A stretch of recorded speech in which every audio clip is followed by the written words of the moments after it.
اب وہ پوتا آیا چاہے بیٹا آیا، خدا کر کے پورا ہاسپٹل میں گھماتے ہیں، خوشیاں بانٹتے ہیں، پتہ نہیں کیا کیا کرتے ہیں، وہ اس عورت کو کوئی نہیں پوچھتا کہ تیرا کیا حال ہے، جبکہ پورا مین رول کس کا ہے؟ عورت کا، عورت کا ہے۔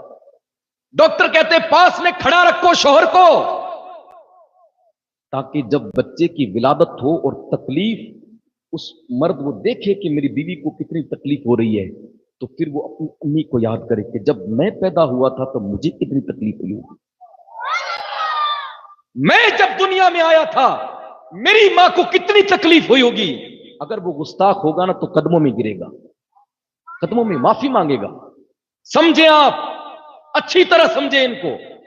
آقا کریم صلی اللہ تعالی علیہ وسلم کی ولادت ہو گئی۔ اب دیکھیں حضرت آمنہ فرماتی ہیں روم کے اندر بند چھوٹا سا کمرہ، حضور کی ولادت ہو رہی ہے۔ آقا کریم صلی اللہ تعالی علیہ وسلم کے تعلق سے کہنے والے کہتے ہیں کچھ نہیں جانتے، کچھ اختیار نہیں رکھتے، کچھ نہیں دیکھ سکتے۔ حضرت آمنہ کا معاملہ دیکھو، ابھی سرکار تشریف لا رہے ہیں، حضرت آمنہ فرماتی ہے جس طرح جسے حضور دنیا میں تشریف لائے، میرے شکم سے دنیا میں آئے نا تو گھر کے اندر نور پھیل گیا، اور ایسا نور پھیلا، ایسا نور پھیلا کہ میں نے کمرے میں سوتے سوتے شام کے محلات کو دیکھ لیا۔ ابھی حضور تو بچپنے کا بالکل ولادت کا وقت ہے، اور ولادت کی وقت حضرت آمنہ کو شام کے محلات دکھ رہے ہیں، تو حضور کی شان کا عالم کیا ہوگا، حضور کے علم غیب کا عالم کیا ہوگا۔ بدبختوں، آ جاؤ اہل سنت کے اندر، اعتراض مت کرو جس نبی کا کلمہ پڑھتے ہو، غلامی اختیار کرو، غلامی تو فلاح ہے، نہیں تو کچھ نہیں۔ آپ ہزاروں یہ رگڑ کر کے اس کو یہاں پر گٹے بنائے یا کچھ بھی، زندگی بھر یہ عبادت قبول نہیں ہے۔ آپ کو معلوم ہے نا، عبادت کی وجہ سے کوئی بندہ نہیں بخشا جائے گا، حضور کی محبت کی وجہ سے بخشا جائے گا، محبت کی وجہ سے بخشا جائے گا۔ پتہ ہے اللہ تبارک و تعالیٰ نے حضور کو پیدا فرمایا، پیدا ہوتے ہی کنڈیشن یہ تھی کہ آپ کا سر انور سجدے میں اور زبان مبارک سے رب حبلی امتی، رب حبلی امتی کی صدائیں بلند ہو رہی ہیں۔ حضور پیدا ہوئے، امت کا خیال، حضور گئے، حضرت عائشہ صدیقہ فرماتی ہیں اس وقت بھی امت کا خیال تھا، پیدا ہوئے تو امت کا خیال ہے، دنیا سے تشریف لے جا رہے امت کا خیال ہے، زندگی 63 سالہ گزاری، روتے رہے۔ اویس قرنی رضی اللہ تعالیٰ نے فرمایا تو فرمایا کہ دعا کرنا میری امت کی بخشش کے لیے، غم تھا میری امت بخشی جائے، میری گناہگار امت ہے، تڑپ تھی امت کے لیے کہ میری امت بخشی جائے، میری امت بخشی جائے۔ امت کیا کر رہی ہے، کتنا حق ادا کر رہی ہے اپنے نبی کا، کیا کر رہی ہے امت، سوائے حرام کاموں کے ہمارے پاس رہ کیا گیا ہے، سوائے رسم و رواج کے ہم کیا کر رہے ہیں؟ کیا ہمارے گھر کے اندر شریعت کی کوئی چیز موجود ہے؟ کیا ہمارے گھر کے اندر سنتوں پر پابندی ہو رہی ہے؟ یہاں تو کنڈیشن یہ ہو چکی ہے کہ اگر ڈی جے پر امام صاحب بیان کر دے تو امام صاحب کو دبا دیا جاتا ہے۔ میں بھی اپنے محلے میں رہتا ہوں، بڑا محلہ، آپ حضرات جانتے ہوں، حرام چیز اگر بیان ہو رہی ہے تو کہتے ہیں حضرت یہ باتیں مت کرو، کون سی باتیں کریں؟ زنا عام ہو رہے ہیں، نشہ عام ہو رہا ہے، لوگوں نے موبائل چلا چلا کر اپنے بچوں کو دے دے کے نافرمان بنا دیا اولاد کو۔ یہ اگر بیان نہیں ہوگا تو پھر کب بیان ہوگا؟ پھر میں غوث پاک کی کرامتیں، غریب نواز کی کرامتیں چلتی رہے، غوث پاک اور غریب نواز بھی ناراض ہوں گے، اور وہ کہہ رہے ہوں گے کہ بدبخت کہیں کا، امت کے اندر فساد پھیلتا رہا، حرام کاری بڑھتی رہی تو ہماری کرامتیں بیان کرتا رہا۔ ہر چیز وقت پر ہونی چاہیے۔ غوث پاک کا دن ہے غوث پاک کی باتیں بیان کریں، غریب نواز کا دن ہے غریب نواز کی باتیں بیان کریں، لیکن جب حرام کاری پھیلے، جوا بازی پھیلے، نشہ پھیلے، زنا پھیلے، ڈی جے عام ہو جائے، حرام نہ سمجھا جائے، کرنے والوں کو کچھ نہیں سمجھا جاتا، نہ کچھ کہا جاتا ہے، نہ اصلاح کی جاتی ہے، اماموں کو روک دیا جاتا ہے۔ اب بتاؤ یہ کون سا دور ہے، کون سا دور ہے؟ صحیح بیان کرنے والے کو دبا دیا جاتا ہے، سبحان اللہ کرنے والے کو بلایا جاتا ہے، ہزاروں روپے جو ہے نا نذرانہ دیا جاتا ہے، ان جیسا کوئی بولنے والا نہیں ہے. کیا یہی شریعت ہے؟ یہی شریعت کی پاسداری ہے؟ کیا یہی اسلام کہتا ہے؟ میرے آقا علیہ الصلوۃ والسلام بڑے نرم دل تھے، بڑے نرم دل تھے، لیکن جب صحابہ فرماتے ہیں کبھی کوئی غلط کام دیکھتے نا تو آپ کے ابروؤں کے درمیان ایک رگ تھی جس کو رگ ہاشمی کہا جاتا ہے، وہ رگ آپ کی سرخ ہو جاتی تو صحابہ فرماتے کہ حضور آج جلال کے اندر ہے. کون سی تقریر کی بات کرتے ہو؟ اٹھاؤ کتابیں پڑھو، سرکار کیسے تقریر کرتے تھے، حضور کا جلال. صحابہ فرماتے جب حضور بیان کرتے تو آپ کا رخ انور سرخ ہو جایا کرتا تھا جلال کی وجہ سے. نیچے اتارو ایسے لوگوں کو جو آپ کی اصلاح نہ کریں. محبت وہی ہے جب آپ حرام کام کریں تو آپ کو پکڑا جائے اور آپ کو کہا جائے کہ تو غلط کر رہا ہے. دوستی وہی ہے جب آپ غلط چیز کی طرف جائے تو آپ کا دوست آپ کو پکڑ کر کے مسجد کی طرف لے آئے. محبت یہی ہے اصل، جو آپ کو بٹھا کر کے ساتھ میں عیاشیاں کروائے، حرام کاریاں کروائے. دشمن ہے آپ کا. قرآن کا کھلا اعلان ہے قیامت کے دن بہت سارے دوست ایک دوسرے کے دشمن بن جائیں گے. اس لیے حرام چیزوں کو فروغ مت دو. میرے آقا کی دنیا میں تشریف آوری کا مقصد کیا تھا؟ جب حضور کی تشریف آوری ہو رہی تھی نا تو بت اوندے منہ گر رہے تھے، بت اوندے منہ گر رہے تھے. حضور دنیا میں تشریف لائے، مقصد یہی تھا جہالت کو دور کیا جائے، شراب نوشی کو ختم کیا جائے، غلط رسم و رواج کو دور کیا جائے، اسلام کے پیغام کو پہنچایا جائے، اسلام کو پھیلایا جائے، شریعت کو عام کیا جائے. سرکار کا یہی پیغام تھا. کیا آپ کی اور ہماری سب کی ذمہ داری بنتی ہے؟ ایک امام کی نہیں، ہر انسان کی ذمہ داری بنتی ہے اگر اس نے کلمہ پڑھا ہے تو وہ شریعت کی پاسداری کرے. خیال رکھیں ان باتوں کا اور ایسے لوگوں کا ساتھ دیں جو واقعی میں کام کر رہے ہیں. فارمیلٹی کرنے والوں کو بالکل ساتھ نہ دیں. آقا علیہ الصلوۃ والسلام دنیا میں تشریف لائے اور شریعت نافذ ہونے لگی. شراب اس وقت جائز تھی، پیا جاتا تھا.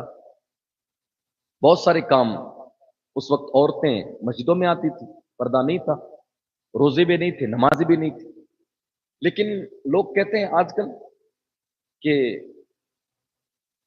جو کام زیادہ رائج ہو جائے قوم کے اندر، محلے کے اندر، سوسائٹی کے اندر، لوگوں کے اندر، اس کو پھر اتنا زور نہیں دیا جاتا ہے، وہ اتنا گناہ نہیں سمجھا جاتا ہے. مثال کے طور پر ڈی جے ڈانس عام ہے اور یہاں تک کنڈیشن پہنچ چکی ہے کہ مسجد کے باہر بھی اسٹیج لگا کر کے رنڈیاں نچا دیتے ہیں.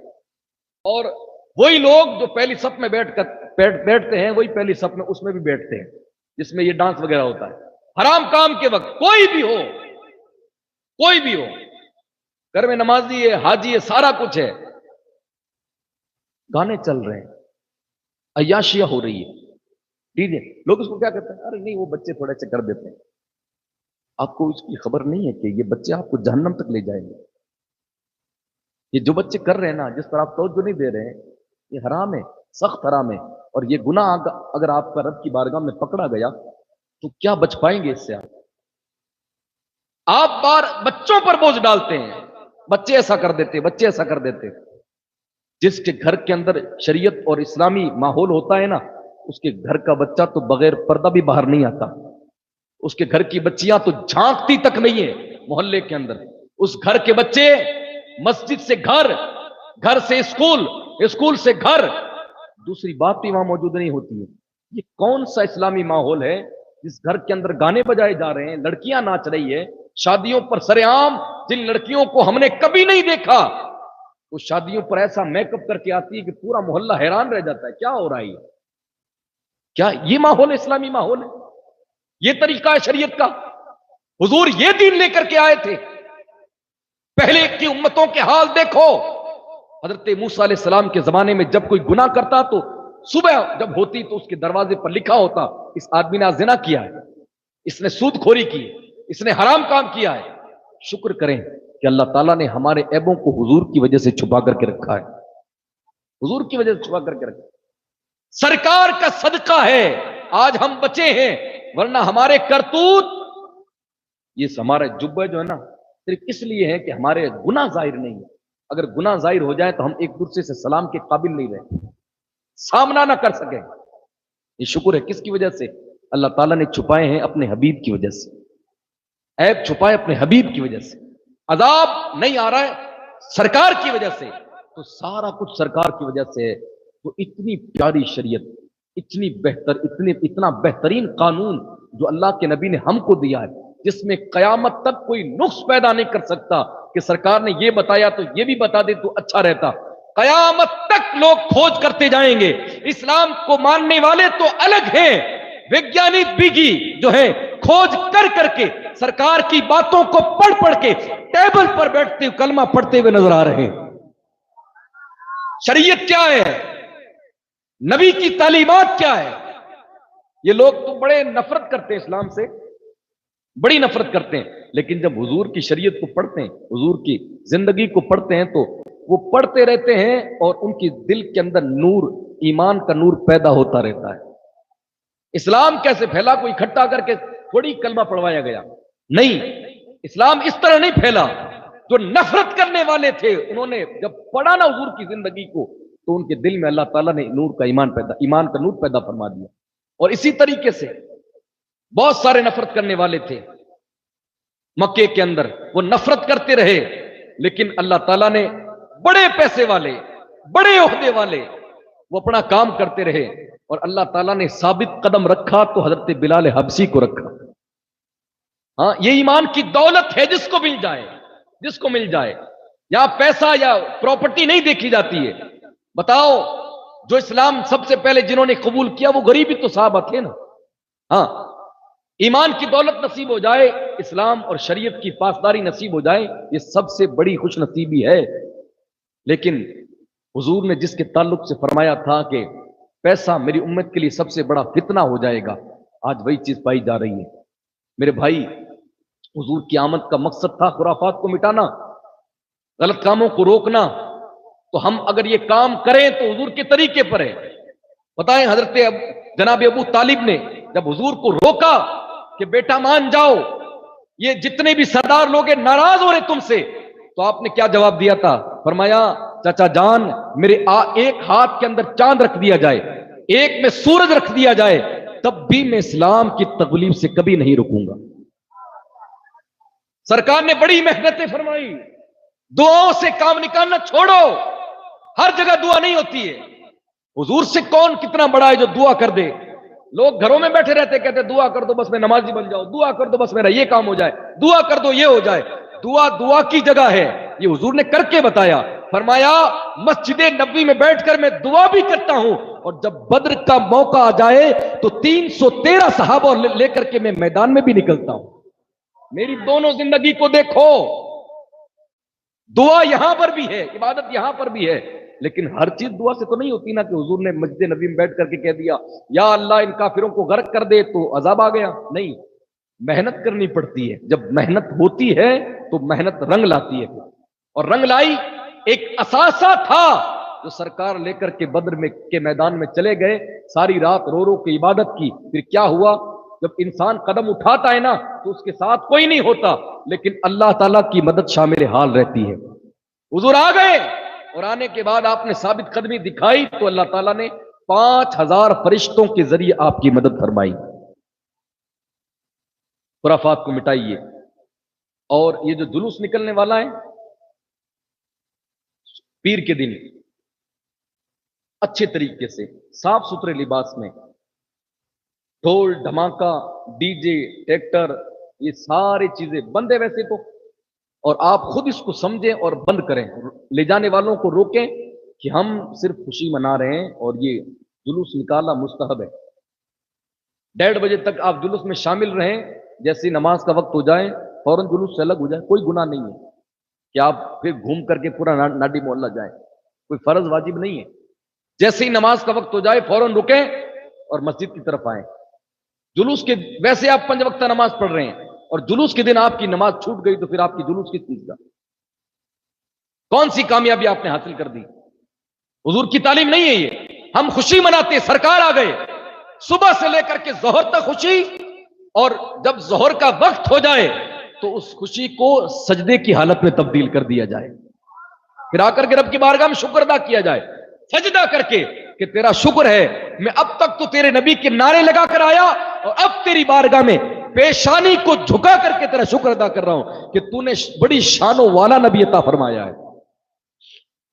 ٹھیک ہے، ایک بڑا مسئلہ چل رہا ہے ہندوستان کے اندر وقت کا، آپ حضرات اچھی طرح جانتے بھی ہوں گے اور سارے معاملات ہمارے سامنے موجود ہیں، اس لیے اپنے اندر اتحاد پیدا کیجیے۔ چھوٹی چھوٹی باتوں سے پڑوسیوں سے لڑنا، محلے والوں سے لڑنا اور رنجشیں پیدا کرنا یہ مسلمانوں کا کام نہیں ہے۔ الکفر ملت واحدہ، سارے ایک طرف کھڑے ہو گئے اور تم لوگوں کو ایک طرف کھڑا کر دیا۔ ہماری کمزوری ہے کہ ہم ایک نہیں ہو رہے۔ ہاں، اٹھنا سیکھیے، اٹھنا۔ گونگے بن کے رہیں گے تو لوگ آپ کی جان نکال دیں گے اور آپ کو زندگی میں کبھی بولنے نہیں دیں گے۔ اٹھنا سیکھیے، اپنے حق کو مانگنا۔ ہندوستان میں ہم رہ رہے ہیں نا تو کس وجہ سے رہ رہے ہیں؟ کس وجہ سے رہ رہے ہیں؟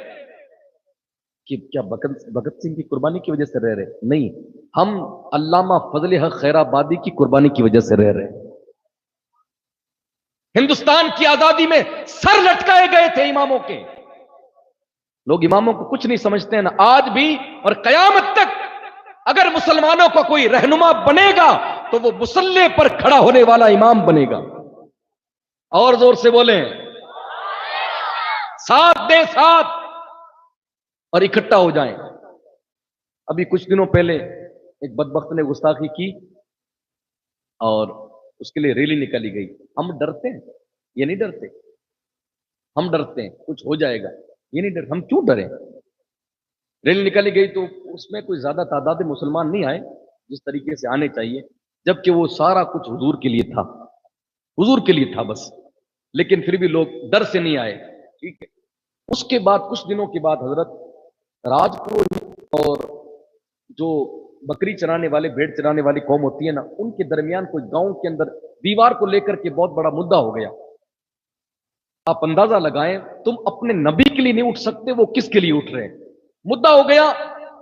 کلیکٹر کے سامنے جو روڈ ہے نا، وہ اس چوراہے سے لگا کر کے اس چوراہے تک 4-5 گھنٹہ کھڑے رہے، صرف اس وجہ سے کہ کوئی ان کا پرسنلی میٹر تھا، اور بارش ہوتی رہی اور انہوں نے مطالبہ کیا کلیکٹر کو باہر آنا پڑے گا، اور کلیکٹر باہر آیا۔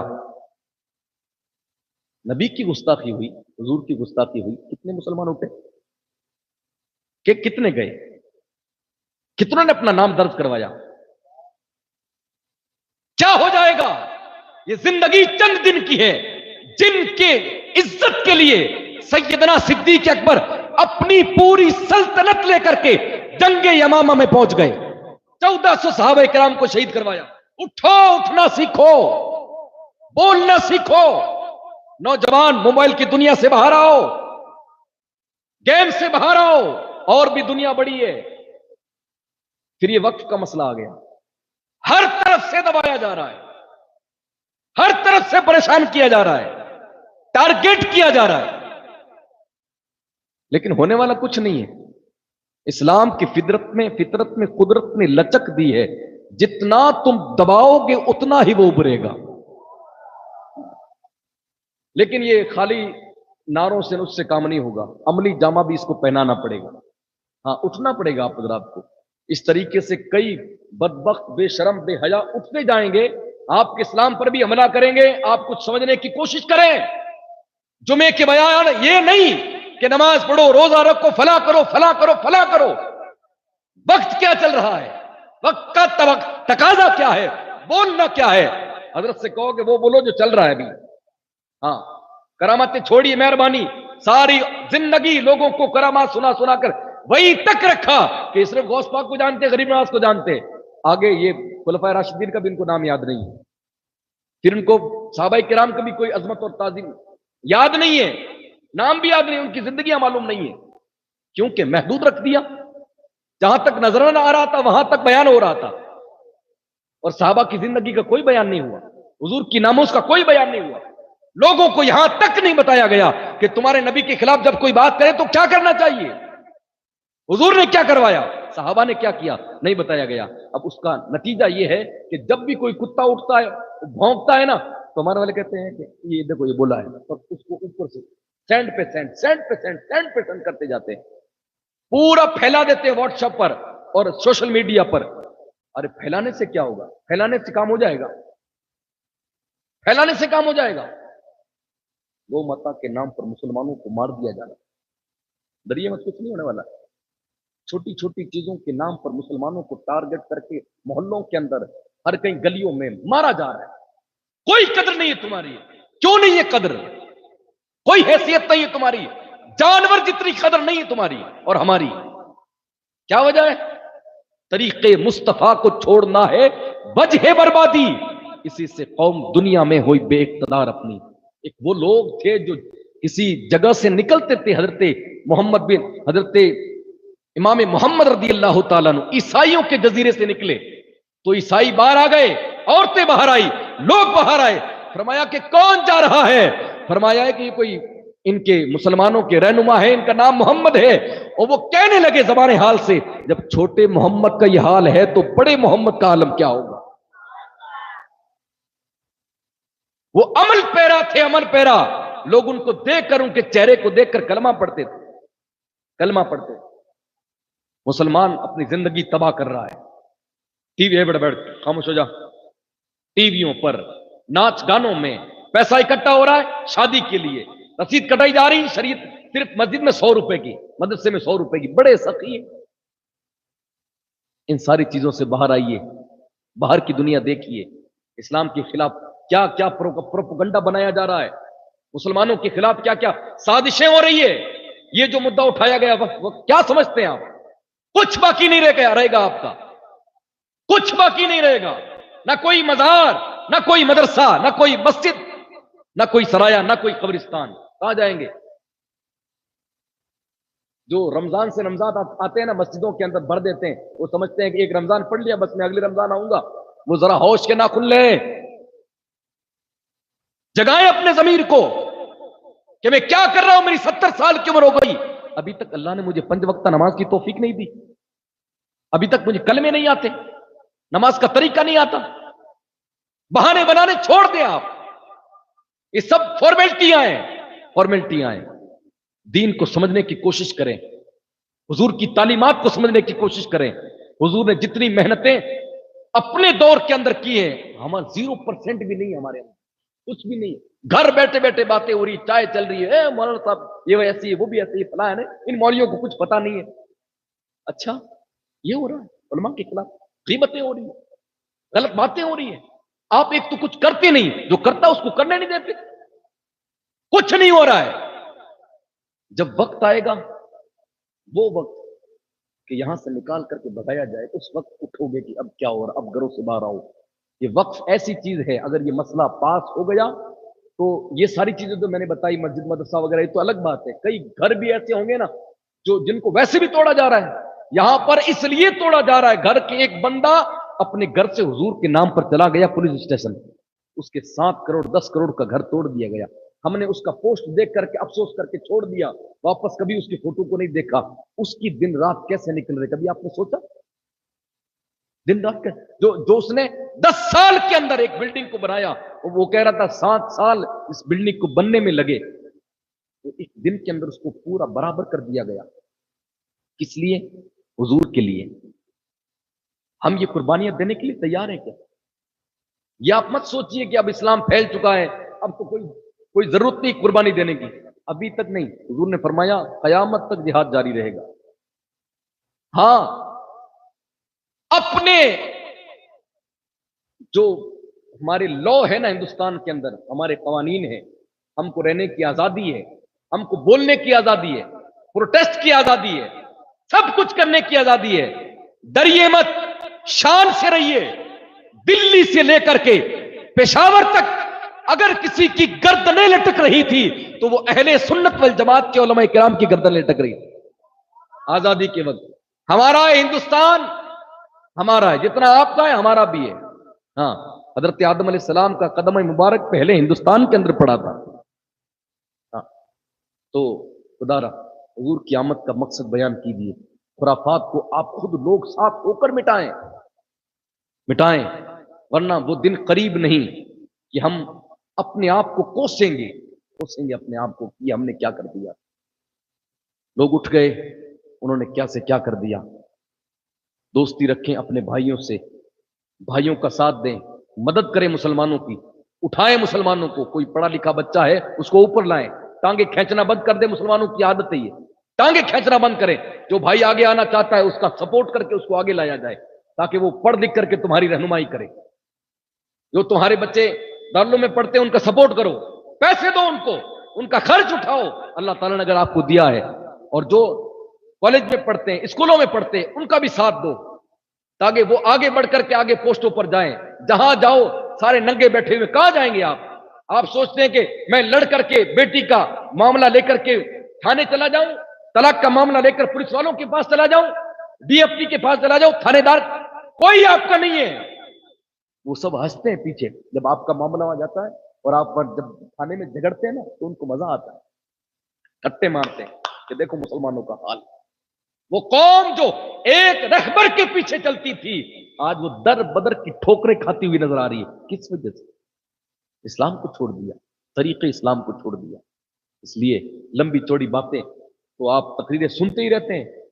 بس یہ ہے کہ اپنی زندگی کو تبدیل کرنے کی کوشش کریں, ہم اور آپ مل کر کے انقلاب پیدا کریں, نمازوں کی پابندی کریں, رب کے بارگاہ میں سر جھکائیں, اور اپنے گھر والوں کو ٹائم پر اٹھائیں, بچوں کو اچھی تعلیم دیں, خرافات کو گھر سے مٹائیں, حرام کاری کو گھر سے مٹائیں. نوجوان 15 17 سال 20 سال تک جتنے بچے ہیں موبائل چھینیے, ورنہ یہ شادی کے بھی لائق نہیں رہیں گے. ہاں کیا سمجھتے ہیں آپ؟ کیا کچھ دیکھتے ہیں آپ کو کوئی خبر نہیں ہے. بڑے معاملات ہو جائیں گے چھوٹی چیز سے. ان سارے معاملات کو سمجھنے کی کوشش کیجیے. آقا علیہ الصلوۃ والسلام دنیا میں تشریف لائے, امن قائم فرما دیا. ایک کافر بھی آرام سے چلتا تھا اور غیر مسلم بھی آرام سے رہتے تھے. کوئی پریشانی, کوئی دباؤ, کوئی زور زبردستی نہیں تھی, کیونکہ قرآن کہتا ہے لا اکراہ فی الدین, دین میں زبردستی نہیں ہے. جنہوں نے کلمہ پڑھا انہوں نے اپنی مرضی سے پڑھا, لیکن تلوار کی زور پر ایسے گردن پہ رکھ کے نہیں کہا کہ تو کلمہ پڑھ. ٹھیک ہے, تو امن پسند دنیا کے اندر کوئی ہے سب سے زیادہ تو وہ مسلمان ہے. ہم دہشت گرد نہیں, ہم امن پسند ہے. ہمارا اسلام سلامتی کا حکم دیتا ہے, ہم بھی سلامتی چاہتے ہیں اور سلامتی کے ساتھ رہنا چاہتے ہیں. اور آپ حضرات جب بھی کوئی معاملہ ہو نظر انداز مت کرو, نظر انداز. اب یہ جتنے آگے پریشانیاں کھڑی ہوگی نا اس میں یہ ہے کہ 1 2 10 20 100 1000 نہیں بلکہ پورے محلوں کو نکلنا پڑے گا. آپ نہیں نکلیں گے تو آپ کی یہ ساری چیزیں نہیں مانی جائے گی. ہاں اس طریقے سے اب جاگروکتا آئی ہے نا کہ اب تک میل 3 کروڑ سے بھی اوپر جا چکے ہیں. سبحان اللہ بولیں. 3 کروڑ سے بھی, 1 کروڑ کا تھا لیکن 3 کروڑ سے بھی اوپر جا چکے ہیں. اسی طرح بیداری کا حکم دیتے ہیں, جو ہے نا کام کرتے رہیں گے مسلمان تو کامیابی حاصل کر لیں گے. سونے والا بندہ سوتا رہتا ہے, اس کو نقصان ہی ہوتا ہے. 6 بجے ٹرین تھی, 5 بجے اٹھنا تھا, 7 بجے اٹھا, ٹرین چلی گئی. 5 بجے فلائٹ تھی, 6 بجے اٹھا, 7-10 ہزار کا نقصان ہو گیا. تو دنیا کے اندر جب یہ نقصان ہوتا ہے, آپ سوتے رہو گے نا, آپ کے دین کا نقصان ہو جائے گا, ایمان کا نقصان ہو جائے گا, اور بھی بہت سارے بڑے نقصان ہو جائیں گے. اللہ تعالی ہم کو محفوظ رکھے, اپنے حفظ و امان میں رکھے. اللہ تعالیٰ کی بارگاہ میں دعا ہے کہ رب کریم حضور کے صدقے طفیل ہم سب کو سجدے کی توفیق عطا فرمائے, ہم سب کو نماز 5 گانا بعد جماعت ادا کرنے کی توفیق عطا فرمائے, ہم سب کا خاتمہ ایمان پر بالخیر عطا فرمائے. السلام علیکم ورحمۃ اللہ وبرکاتہ. وآخر دعوانا الحمدللہ رب العالمین.